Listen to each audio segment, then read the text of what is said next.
Air Operations Section is a special assignment in the police department. We're here to support patrol and a number of other sections in the police department. We have 5 aircraft. We have 16 people that are assigned to this section to fly 7 days a week in support of those missions. The crew is made up of a pilot and a tactical flight officer. We also have ground support. We have 3 mechanics, one of which is our director of maintenance. We also have a groundskeeper because the facility is rather large and trying to keep it tip-top shape takes a lot of time. Our Air Operations Section has been in existence since 1970. We started on a federal grant because crime was really on the rise and they were looking at helicopters coming out of Vietnam as a useful tool. And we still get support through the military, and we're able to cannibalize older aircraft for parts, so we save a lot of money and it keeps us in the air where we're able to really help the folks on the ground. We're here to deal with priority 1 calls, which are the robberies, the shootings, the pursuits, the burglaries in progress. We'll get critical missings where children and elderly people walk away, and we're able to respond rapidly and really provide real-time intelligence to the ground units. And we like to think of it as a force multiplier. So we can cover a large area versus, say, a patrol car or 2 in our ability to search and scan and direct our resources in a really efficient way. We have scheduled flight time where we've determined the most active periods of the day for Part 1 crime, so we try and be up so that our response times are as quick as possible. But we also respond to pursuits, and when other agencies are in need or of assistance, we try and help them out as best that we can. Generally, we respond anywhere from 7,000 to 8,000 calls a year, and if we're in the air, we can be anywhere in the city within a minute. So if we're on the ground, it takes a little bit longer to spool up and go through our safety precautions. But if we're in the air, we can be anywhere in Pasadena or neighboring cities in a relatively short period of time. Generally sooner than the patrol cars can arrive on scene, which makes us that much more valuable in responding to those kind of calls. We've really come a long way with respect to equipment. From an old D-cell battery flashlight and a Thomas Brothers, we have FLIR cameras, which are infrared cameras. We've got video downlink equipment. We have high-intensity searchlights. They have night vision gear, which allows us to fly in low-light conditions. Many of these items have been purchased through UWASI and SHISHGAP grants, so it's been no cost to the city of Pasadena. But we've been able to do that because of our regional application throughout the San Gabriel Valley. So all the aircraft are equipped with the latest and greatest technology to make the jobs of my crew easier and perform at a higher level. The difficulties for us is getting the message out what we do and what we don't do. You know, noise is a big issue for us. We like to fly neighborly. We want to be part of the solution and not part of the problem. We're not an invading force. We want people to know that when the crews are up over their homes or their businesses, that they're up there doing something productive with their time. It's an expensive resource, and we like to be very efficient with that, making the city a safer and a better place to be. Weather is an issue for us. You know, when you get the high winds, that can be a challenge, or the rain and visibility. But really, I think just education would be our biggest thing, is sharing all the success stories that we have with the community that we're really here to serve and protect.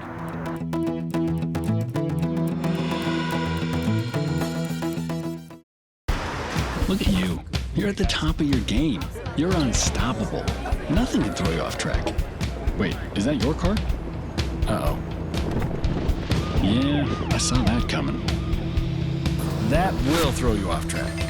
You're looking at around 10 grand in fines, legal fees, and increased insurance rates. Let's try this again. Smart move. Because buzz driving is drunk driving. Hi, this is Lieutenant Mark Goodman with the City of Pasadena Police Department Traffic Section, and we're here today to talk about 10 tips for school zone safety. Remain alert. Watch for children on bicycles or other modes of transportation. Watch your speed. Obey school limit signs. Wait your turn in the drop-off zone. Do not text and drive or use cellular devices while driving. Always watch for pedestrians. Refrain from walking and texting while using cellular devices. Watch for buses and stop when directed. Expect the unexpected. Anticipate children crossing suddenly in front of you. Obey no parking signs. Take extra time in inclement weather. That's 10 tips for school zone safety. Following these will assist everyone in having a great school year. I surrender. All right, pal. Get ready for the day, buddy. Hey, Dad. Hey, Dad. Do we have a gun? What's that? Do we have a gun?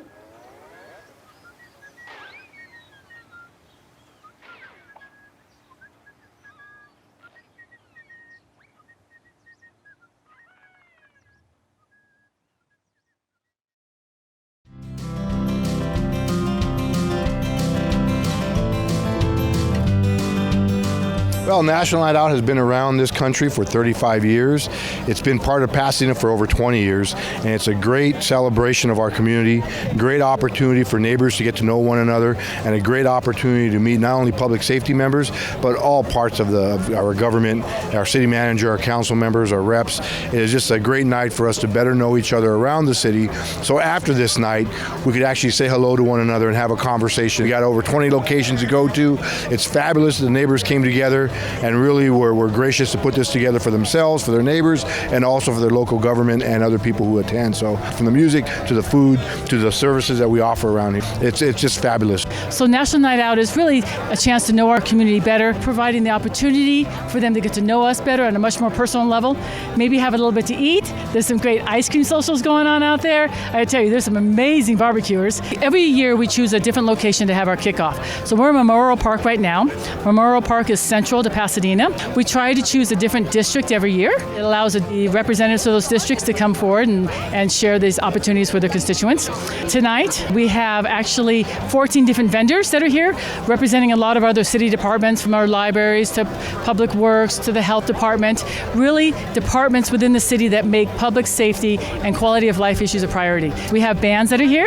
We started out with School of Rock, and now we're going to have the Maestros, and so they're going to now close out our night here at Memorial Park. If people hadn't ever participated, they really need to reach out to their neighborhoods, because they would find out there are 21 block parties happening throughout the city of Pasadena, welcoming not just the first responders, meaning the police and the fire department, but it's really all the other representatives of the city that place public safety and the connection with their community and quality of life issues at the forefront of what our service should be. I think by the community meeting the officers, they have an opportunity to learn more about what their day is like on a day in and day out.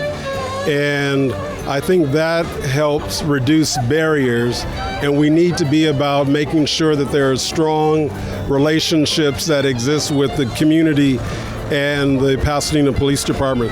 The Pasadena Police Department, in some respect, works for the community, and in turn, the Pasadena Police Department is charged with keeping the community safe. So it is a symbiotic relationship where one helps the other to be effective. I think it's really important to know all the resources that there are available for the community, and these kind of events are great for that. They gave me Vicodin after my knee surgery. They kept prescribing it, so I kept taking it. I didn't know it would be this addictive. I didn't know how far I'd go to get more.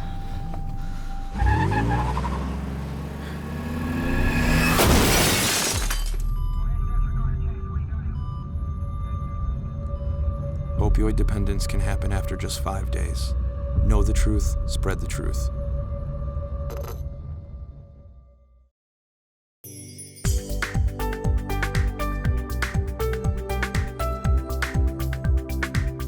So before applying for the job for police cadet, early on I wanted to be a police officer as far back as grammar school and junior high. I lived in an area that was impacted by gangs in my first few years. And so I really wanted to make a difference, and I knew that being a police officer would improve the quality of life for people, because I know for myself there were parks we couldn't play in, there was areas we couldn't go, and it's kind of frustrating as a kid to have that taken away from me. So my purpose for applying was to start my career in law enforcement and get to a place where I could surely make a difference in other people's lives. So as I've taken on this job for the last 5 months, many questions have been what's your short and long-term goals. We are really trying to identify what resources are available for us. We have been challenged with vacancy rates over the last 2-3 years, well over 20. We're down to just a handful of numbers. However, with retirements and injuries in law enforcement, that number will go up and come back down on us. So it's difficult sometimes to have your eyes bigger than your stomach when you order and you want to do too much. So we're trying to balance this out. But we are trying to get at the homelessness issue. It's impacting everybody throughout the city. Traffic as well impacts us. So we have to build back our traffic division that we have here at the police department. As well, we are looking at trying to create a permanent bicycle unit, neighborhood actions team that goes out into neighborhoods and to really focus on quality of life issues to include homelessness. And so those are some of the short-term issues we're looking at. Long-term, we're looking to develop ourselves into a more of an agency that's able to help people get the services they need. We respond every day to over 500 calls for service and get 1,200 phone calls into our command center.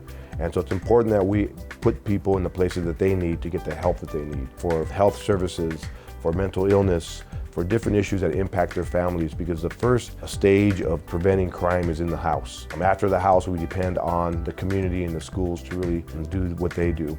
And third, it becomes the police department's job to put out prevention strategies, but as well, we're dealt with difficult situations at times. So I think we'd like to build ourselves into a better police department that really is focused on our crime rates, trying to reduce those. When we talk about incarceration and engagement and enforcement, those are not always something that has to be in the same sentence. It could be exclusive of one another. Enforcement doesn't mean somebody has to go to jail. In this city, we developed 10 years ago the reintegration program, which is a reentry initiative. And we give people a second chance who have been arrested. The Flint Ridge Center in this town, we've been able to offer people job training, removal of tattoos, health services, tutoring for their kids, and we continue to do this with a state grant we got for $2.5 million. So much of what we're trying to do is really focused on our prevention efforts, our intervention, and our engagement here in this community to make it a better place as we go forward. We have the best employees in public safety. You know, for each employee that we hire in the civilian workforce, we're likely going through 100 candidates before we hire one. For police officer, it's almost up to 200 candidates to get one police officer. So you can imagine we absolutely have the best of the best here working. And it's our job to make sure they have a positive work environment. We supply them with the equipment and the tools they need to be even better, and really to continue to be a learning organization to see what the community needs. One of the most important aspects of policing is actually creating partnerships with the community, is actually building relationships. Many of them are short-term. We go to a call for service or somebody needs help and we may put them in contact with services or we resolve their problem for the night or for the moment that we're there. Trying to build it long-term so there's a better relationship with the city and its residents. I think the police department has a big responsibility in getting that done. We really have to look at building relationships based on the needs of the community. So as we talk about Pasadena, and you know, I've been here for 33 years now, and I've been here since I was a teenager, and what's kept me in this town is that this is a great American city. It is a beautiful town. So this city has just been fantastic to me. My boys were born here in town, and it's just been a place for me that I don't see myself anywhere else. And I look forward to one day retiring out of Pasadena, but after almost 3.5 decades, I enjoy it today as much as I did back in the 1980s and all the things that we've achieved here, because the country is changing. Society is an evolution of every state, and we see police departments either falling behind on that or trying to get ahead. And here in Pasadena, I know we're out ahead of it. I have the guidance from the leadership at the council level, the city manager's level, that I have the ability to make the city, be part of the city to make it better into the future at the position that I'm serving. So I'm very grateful for that.